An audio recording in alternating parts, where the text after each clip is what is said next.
প্রিয় দর্শক, আসসালামু আলাইকুম রহমতুল্লাহি ওয়া বারাকাতুহু।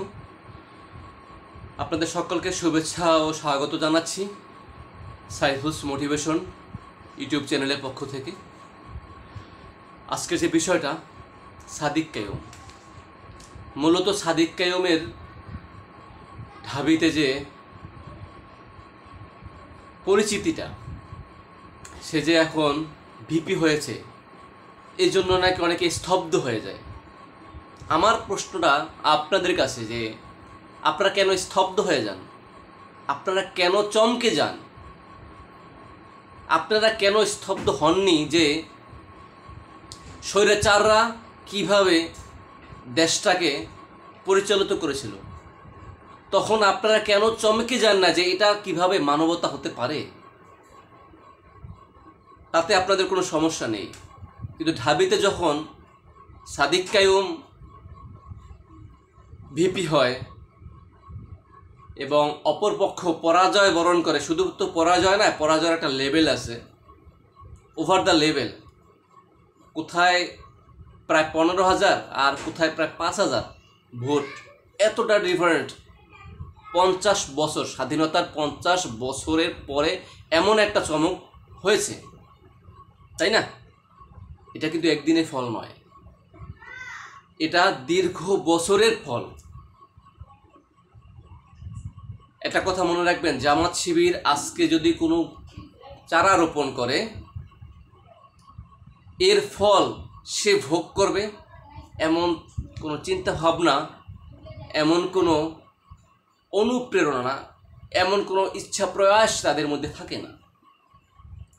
জামাত ইসলাম আজকে কোনো কিছু রোপণ করবে, সেটা তার উত্তরসূরি হিসেবে বংশধররা পরবর্তীতে ভোগ করবে। আমি বংশধর বুঝাচ্ছি এটাই,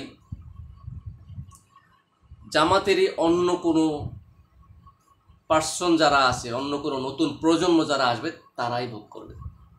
এটাই জামাতের আদর্শের ফল। সুতরাং এটা নিয়ে স্তব্ধ হওয়ার কিছু নেই। আর সাদিক কায়ুম আসলে একদিনে তৈরি হয়নি। একটা সাদিক কায়ুমকে তৈরি করতে জামাত শিবিরের যথেষ্ট পরিশ্রম করতে হয়। আর এমন সাদিক কায়ুম শত শত হাজার হাজার ঘরের মধ্যে আছে। কারণ একটা সাদিক কায়ুমকে যদি কেউ গ্রাস করে ফেলে, মেরে ফেলে, তাহলে ওরকম আরও হাজার সাদিক কায়ুম ওই স্থানে দাঁড়িয়ে যাবে। মনে রাখতে হবে, একটা আদর্শকে যদি ধ্বংস করতে চান, তাহলে এর চেয়ে উত্তম আরও অনেক আদর্শ তৈরি করতে হবে। তাহলে আপনি দেখবেন আপনার চেয়ে যে সাধারণ যে নর্মাল আদর্শ, ওরা একসময় কচুরি পানার মতো ভেসে যাবে, হারিয়ে যাবে। সমুদ্রের মাঝে হারিয়ে যায় না কচুরি পানা, আর খুঁজে পাওয়া যায়? তেমন পাওয়া যায় না। আপনি ভাবতে পারবেন স্বৈরাচারের আমলে যে ছাত্র সংগঠন, তারা তো নেই। তারা না থাকা সত্ত্বেও এখানে 80% ভোট পড়েছে। এটা কি সাধারণ কথা?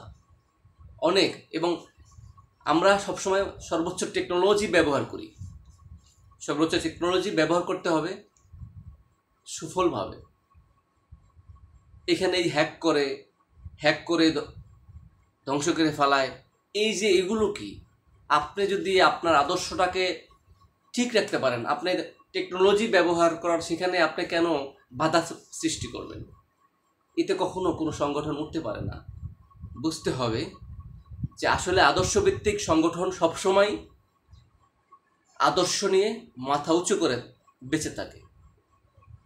আর একটা কথা, সাদিক কায়ুমরা কখনো পালায় না, জামাত শিবিরের লোকজন কখনো পালায় না। তারা যদি দূরে থাকে, তারা সেখান থেকে আরও চলে আসে।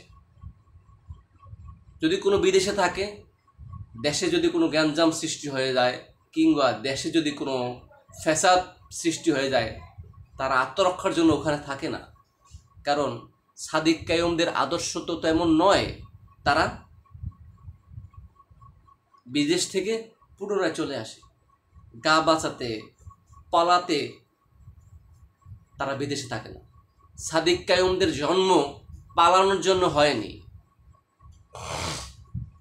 আপনারা ভাবতে পারেন কতটা কষ্ট, কতটা হৃদয় ভাঙা মন নিয়ে জামাত শিবির এখন পর্যন্ত প্ল্যাটফর্মে আছে, তাদের প্রথম সারির সকলকে ফাঁসি দিয়ে ফেলছে।